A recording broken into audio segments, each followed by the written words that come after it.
Recordemos que el algoritmo de backpropagation toma como entrada a una función de riesgo que optimiza sobre unos parámetros que describen los pesos de la red neuronal.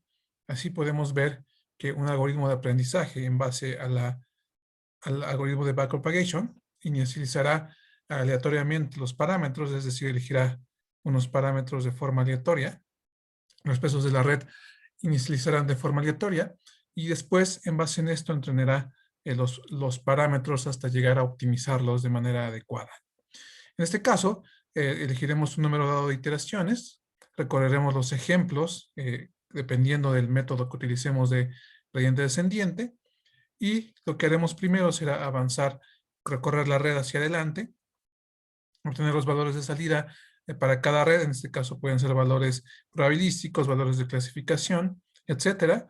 Y una vez que obtengamos estos valores, recorreremos la red hacia atrás, es decir, aplicaremos los algoritmos de backpropagation y de gradiente descendiente.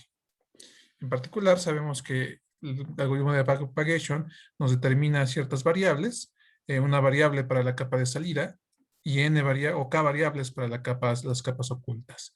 Y estas variables, como se puede ver aquí, nos servirán para actualizar los pesos, sabiendo que la derivada de cada función en ese punto está dada por la variable multiplicando por las neuronas de la capa anterior. De igual forma, las capas ocultas, la variable multiplicará a las neuronas de la capa anterior y eso nos dará la derivada con la que podremos actualizar los pesos por el gradiente ascendiente.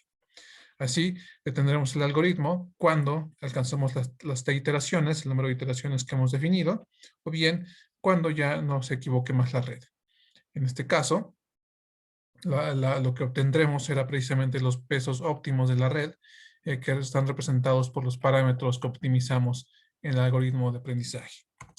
Para esto presentaremos un pequeño ejemplo que buscará dejar más claro este concepto. Vamos a considerar una red neuronal muy sencilla, que tenga solo una capa oculta y que tenga dos salidas. Supongamos que los vías en este caso son 0, aunque no influye mucho el bias, realmente no afecta tanto. Supongamos que podemos tener un bias. Y vamos a considerar que la capa oculta se define de la siguiente forma. En este caso, vamos a tener una sola capa oculta que va a estar dada por una función lineal. No tiene una función de activación. En este caso podemos pensar que la función de activación es la identidad. Simplemente será una matriz que multiplica el vector de entrada. Para la capa de salida, por su parte, tendremos la función determinada por el sigmoide, que multiplica también a una preactivación, más bien que se aplica sobre una preactivación que tampoco tiene un bias. Un bias es igual a 0. En este caso, la matriz de salida es W. Pensemos que tomamos la función de riesgo, el error cuadrático medio, que es una función típica, y podemos aplicar el método de aprendizaje con backpropagation a esta red con una capa oculta. La red podría verse de esta forma. Tenemos una entrada, digamos, en este caso con dos neuronas o con dos dimensiones cada vector, aunque pueden ser más. Entonces esta entrada multiplica al vector, a la matriz U. Tenemos U por X y eso nos da precisamente la capa oculta. No tenemos una función de activación, entonces bastará con esta función. Aquí podemos ver que las conexiones están terminadas precisamente por las entradas de la matriz. Obteniendo estas neuronas, la capa oculta, multiplicaremos ahora por W, lo que nos dará precisamente la preactivación de la capa oculta, de la capa de salida, perdón, y posteriormente tendremos que aplicar la función sigmoide para obtener los valores de salida. De igual forma, los pesos en esta capa de salida están dadas por las entradas de la matriz W. Y bueno, aquí podemos ver que precisamente lo que haremos será propagar el error, es decir, una vez que obtenemos la función de salida, llamamos este F1 y este F2, podemos evaluarlas en la función de riesgo y podemos derivar o retropropagar el error para obtener las derivadas sobre cada uno de los pesos en la red.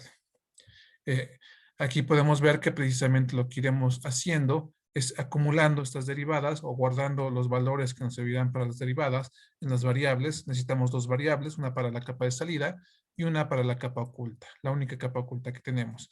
Cada variable, como responderá, tendrá tantos elementos como el número de neuronas que tenemos. Por ejemplo, la variable de salida Como podemos ver, tenemos dos salidas y tenemos dos variables. De igual forma, para la capa oculta, la única capa oculta, pues tenemos 3 neuronas y tenemos 3 variables para cada neurona. Entonces, lo que haremos será pues obtener estas variables. En este caso tendremos en primer lugar las variables de salida. Sabemos que la función de riesgo es el error cuadrático. Sabemos que la derivada del sigmoide está dada por el sigmoide por 1 menos el sigmoide. Y entonces podemos ver, recordemos que precisamente esta variable corresponde a la derivada de la función de riesgo sobre la derivada de la salida. En este caso llamamos f a la salida, sobre la salida j, por la derivada de la salida en la neurona J por la preactivación. Y bueno, sabemos que que el error cuadrático tiene una derivada que es simplemente esta parte de acá. Digamos, derivar sobre la función de salida de la red nos da esta parte de acá. Y la derivada, esta parte de acá, la derivada de la salida de la red, en la neurona J, sobre la preactivación, es la derivada del sigmoide, que es esta parte de acá. Es la salida por 1 menos la salida en esa neurona. Entonces, sabemos que esta variable corresponde a estas derivadas y podemos utilizarla entonces para derivar, para obtener la derivada, que en este caso, como hemos visto, la derivada sobre los pesos de salida, en este caso sobre la matriz W sobre estos pesos, será precisamente esta variable por H en HI, en esa, los elementos, las neuronas de la capa anterior. En este caso sabemos que esta HI viene de derivar la preactivación sobre los pesos, en este caso de la matriz. Y entonces obtenemos que esta al final es la derivada, toda esta parte de acá, todas estas derivadas parciales, conforman la derivada de la función de riesgo sobre los pesos. Y los hemos obtenido a partir de estas variables. Lo que hemos hecho entonces es, como señalamos, derivar, retropropagar la información de las derivadas hacia atrás, obtener con esa información las derivadas, las variables de la variable de backpropagation, y con esto actualizar, digamos, multiplicar por las neuronas, digamos, por estas neuronas de aquí, en la capa anterior, para obtener la derivada total o el gradiente total, para actualizar los pesos en cada una de las conexiones de salida. Ahora necesitamos ocupar estas variables que ya conocemos para obtener las variables en la capa oculta y actualizar así los pesos de la capa oculta.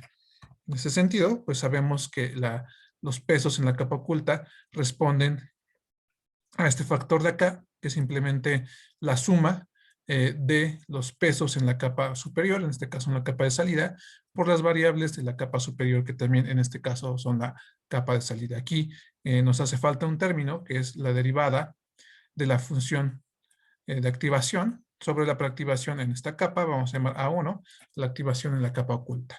Pero sabemos, como hemos dicho, que esta función es lineal, es decir, la función o la función de activación es la identidad y su derivada parcial, entonces su derivada total es la identidad, o sea, es el 1 más bien. Entonces, en este caso, pues realmente no obtenemos ningún valor de la derivada. Digamos, aquí es como multiplicar por un 1. Si tuviéramos una activación, por ejemplo, una tangente hiperbólica, pues sabemos que la derivada de la tangente hiperbólica sobre la preactivación es igual a 1 menos la tangente hiperbólica, vamos a llamar tangente hiperbólica al cuadrado, y esto tendríamos que multiplicarlo por esta suma. Sin embargo, como no tenemos una activación, no hacemos eso. También tenemos otras derivadas, otras funciones de activación como la ReLU, la SoftPlus o la sigmoide, que podrían tener otras derivadas que ya hemos revisado con anterioridad.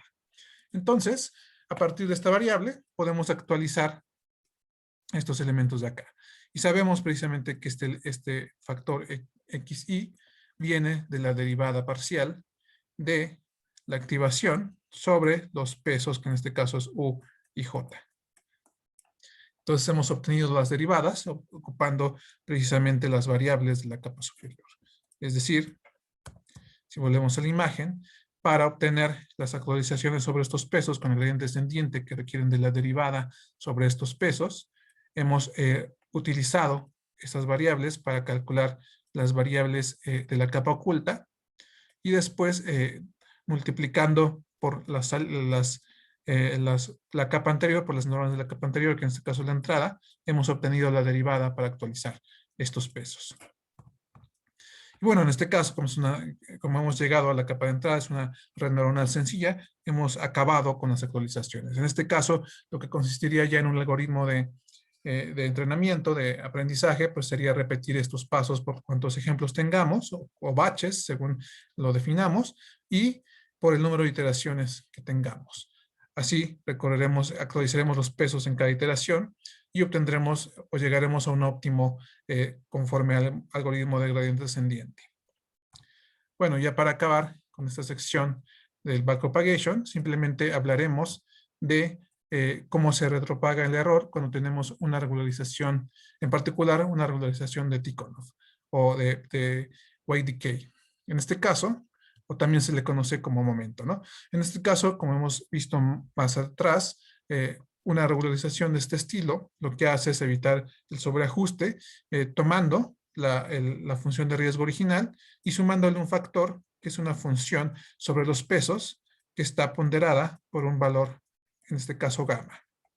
Generalmente la función omega, o la que aquí llamamos omega, toma los valores que se conocen como L1, que es simplemente la norma L1, es decir, esto es la suma de los valores absolutos de los pesos, o bien la norma L2 o la regulación L2, que se da por la norma euclidiana, que como sabemos es simplemente la suma de los pesos al cuadrado.